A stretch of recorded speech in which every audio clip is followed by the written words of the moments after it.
Hello everyone, this is Money Mom. Welcome to the channel. Today I want to chat with you briefly about stuff I'm not going to be buying in 2024 to save money. Let's get right into it. I know many of these videos have been done, but I actually found more stuff. So hopefully I'm not repeating things from other videos, but I'm going to show you a few things. Okay, first thing that I won't be purchasing, I'm going to tell you why I'm not going to be purchasing some of these things. I mean, if I really wanted or needed them, I would get them.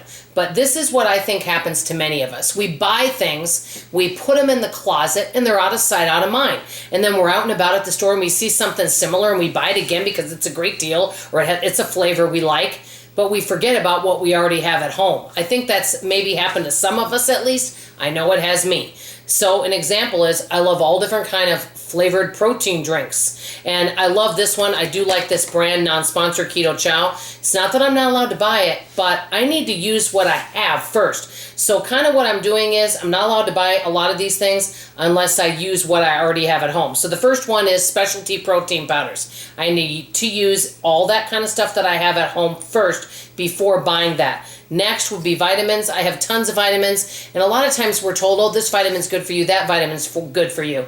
Well, I'm not a doctor, I'm not a pharmacist, I don't have any medical training, but I do know this. I think that there may be vitamins that people are taking that their body may or may not need. And so I'm just using what I have at home. I do know that I take vitamin D a couple times a week because that's what the doctor would like. But besides that, I'm not going to be purchasing a bunch of vitamins that I don't know whether I need them or not. Number 3, books, because a lot of books to me are not what I call keepsake books. I just can get them from the library. Cookbooks, because I have already enough cookbooks and I can watch a lot of fabulous YouTube videos. So all of that being said, another thing, and I didn't write this down, but I'm remembering it now. Okay, so I said books. I do love this book though, The Friendship Factor. Have you guys ever read it? Really good book. Any magazine subscription. I love magazines, but I'm going to get them from the library, and I'm not going to purchase any magazine subscriptions this year. It doesn't mean it has to be permanent, but I'm really working hard on being a more mindful shopper, and what I'm going to do is go without things for a while to see if I miss it. You know, a lot of this money saving, if you want to cut things out of your budget, you could always try it for a while to see if it's something you miss. Some things you might say, wow, I wish I wouldn't have cut that out of my budget. I really miss having this. Or you may think, you know, I really don't miss this. Why was I paying for this in the first place? So magazine subscriptions kind of falls under that. So I'm not sure yet because I do enjoy reading a magazine, but I also read books from my Libby app. Okay, another thing too is candles. I've got lots of candles. I buy them from Aldi. I've got a bunch from Bath & Body Works. Adore them, both great quality candles. I'm going to use what I have until I'm down to like my last candle. And then if I want, I can purchase more. So that's kind of where I'm going with this. I'm not just going to keep buying because it's on sale or it's a favorite scent or flavor that I like or it's holiday related. You know me and my holiday stuff, right? Okay, another thing that I put down, and I've showed this in another video, clothing, unless it's something that I need, then I will purchase it. You know, I mean, obviously, if there's something I need like work clothes or, you know, undergarments, things like that, I'll purchase them. But I'm not going to just buy something because it's on the clearance rack.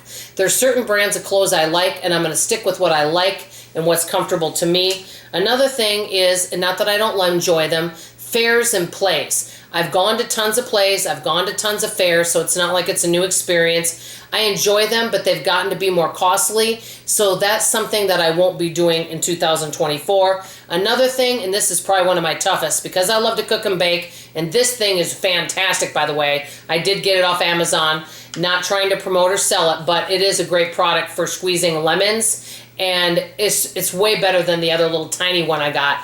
But I'm not allowing myself to buy any kitchen gadgets. I'm making do with what I have at home and finding alternatives to things. Another thing I won't be doing is renewing my P.O. box because I wasn't getting that much mail from anyone anyway. And so, you know, it was quite expensive. So I won't be renewing that. Another thing that I won't be doing this year, because of it being like $5 a bag, I'm not purchasing candy to put in my candy dish. I actually use this as a phone holder now, or use it for other things. It's nice to have it, but think about this. If you buy a bag of candy each week, and we'll even say it's $4, That's $16 a month on candy if you were to have company and if you were to go through a bag of candy. Because remember, the candy bags have gotten to be a lot smaller. So that's something to think about. Another thing is I've cut out some business expenses I'm not using, and so that is saving me money. Another thing I'm not doing is I'm being really careful about clearance. I'm only buying things that I know I'm going to really use. So honestly, I'm really not purchasing that much clearance items. And basically, to sum this whole thing up in a nutshell, I'm not buying anything that I really don't need or that I ran out of at my house. So if I run out of whatever it is, let's say I'm down to my last candle, yes, I can go buy one, okay? Something of that. Or if I run out of vitamin D, yes, I can get some. But a lot of things I don't need, and I can make do with what I have, and that is going to save me money. As a matter of fact, the month of January, I had $200 left over out of my cash envelope system, and in February, $50 left over. And that's because I went to Sam's to get a few things that I needed to refill some things, such as, not laundry. I got some, let me think, dish soap, a big, huge thing of dish soap. And I also got some garbage bags. I hadn't bought them in like 5 years. I got that and some paper towels and some toilet paper. These are things we need, but it takes us a long time to go through it. So let me know in the comments below, what are you not spending money on in 2024 to help you save some money? I always love to hear from you. I love you, I appreciate you, and I sure hope to see you on tomorrow morning's video. Bye-bye now.